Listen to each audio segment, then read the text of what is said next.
Hello everyone, how are you?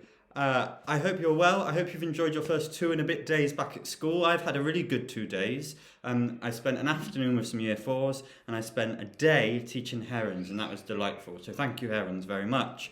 Today in assembly I'm going to talk to you about responsibility. Now, I speak to you about responsibility quite a lot, and that's because I think it's really important. Today we're going to particularly talk about the environment. Now, the reason we're talking about the environment is because tomorrow, on the 22nd of April, it is Earth Day. Now, Earth Day happens every year on the 22nd of April, and it is a day when people from all around the world, particularly children, think about what they can do to help the Earth. We've got some real experts in our school on this subject. The current year fours and the current year threes are both real experts because they have looked at how we can take action on the climate crisis. So if you're in one of the other year groups, it might be that you take this as an opportunity to go and speak to some year threes or go and speak to some year fours to find out what more you could do.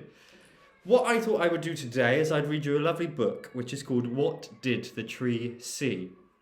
And this book was given to me by our fantastic librarian, Mrs. Hamilton, who often suggests brilliant books to all of us.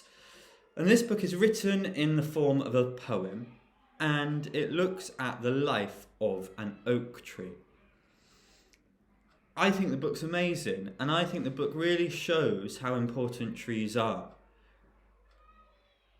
I'm sure that there are lots of reasons that you already know about why trees are important, and I wonder if you could, in your classes, take a minute to pause the video and think about why trees are important. Maybe make a little mind map about that. And then you can watch the video and see what more you have learned.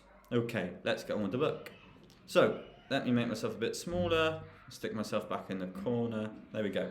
So, What Did the Tree See? It's by Charlotte Gullion. I think I may have read her name wrong. Apologies to Charlotte.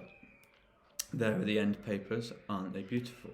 So, I was first an acorn so tiny and round, I fell from a branch and sank into the ground. Then when I grew up, I turned up into a tree. Over hundreds of years. So, what did I see? When I was a sapling, still growing my bark, trees shot up around me. We filled a huge park. My tender young leaves would be nibbled by deer, but they ran away when the hunters came near. So, have a look at these people above my head here. Are they dressed in the way that we would be dressed now? Probably not. And look at this enormous forest. I wonder when this was. It seems like it was perhaps a long time ago. So, for years I grew bigger. My roots reached and spread. My branches got thicker and stretched out overhead. Some trees were cut down and the forest was cleared. More people arrived. A village appeared. And here we can see some of that forest is already gone, hasn't it? Those people have already started to cut down the forest. Let's see if that carries on. Time passed, I got older, my trunk grew and grew, a ring for each year where the wood was brand new. The land all around me was ploughed up and sown. The people worked hard when the crops were all grown. So now that forest has been turned into a farm. This is a very interesting book, isn't it? Not only is it talking to us about our main tree, but it's showing us the area around it. I watched as the season passed every year. I felt old leaves fall and new acorns appear. I heard axes strike as men chopped down the trees to build into ships that would sail on the seas. Again, you might want to look at the clothes that they're wearing. Think about the ships. Do we chop down trees to make ships anymore? I'm not so sure that's what boats are made of these days. Then houses were built where the trees were cut down. I watched as the village changed into a town.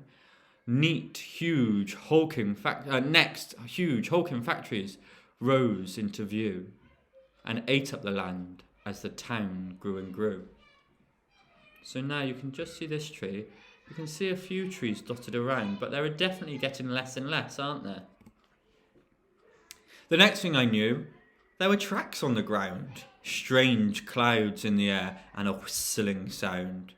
I shook as the steam train came thundering past. Of all the old oak trees, now I was the last. My trunk became hollow, but I was still strong. My branches still rang with the sound of birdsong. Then diggers arrived, and a motorway came. The animals left, but I stayed just the same.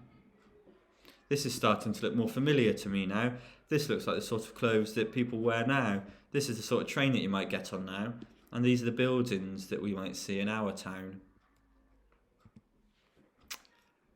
I looked at the sky as the planes roared overhead. And hedgerows were gone. And the meadows were dead. But still children came and they sat in my shade. They climbed on my branches and they happily played. Well, this really reminds me of our school. This morning I had the privilege of spending time outside with Bubble A and Bubble B in the woods. And I was doing some skipping where the rope was tied around an old tree and there were people climbing in the trees. Me and some of the year 5s and Bubble B were balancing on bits of tree. So that shows that not only are trees important because of the things that they do to our air, but they're also important because we get to play on them and learn in them. Let me jump over to the other side. So now I am ancient and I stand on my own. But look, on my branches new acorns have grown. And when one falls and grows into a tree, who knows? Just imagine. What will it see? That's a really interesting question, isn't it? So this sapling is just starting to grow. So it will live for that enormous amount of time, for hundreds of years, just like our oak tree has lived. So what will the world be like at that time? Well, that's what Earth Day is all about. It's about thinking into the future and thinking, how can we act responsibly now to make sure that the world is still a pleasant place to live in hundreds of years? We need to do things now, don't we?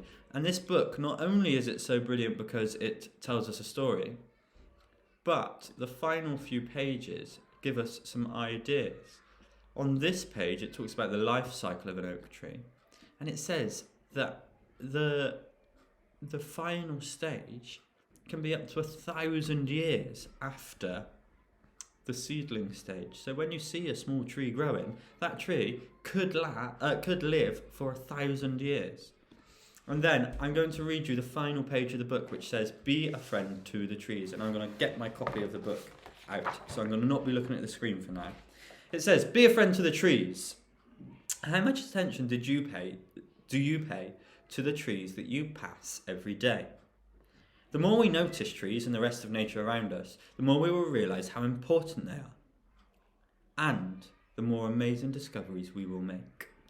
Find an old tree in your local area. You can make a rubbing of its bark, hold a sheet of paper against its trunk and rub a crayon or charcoal against it.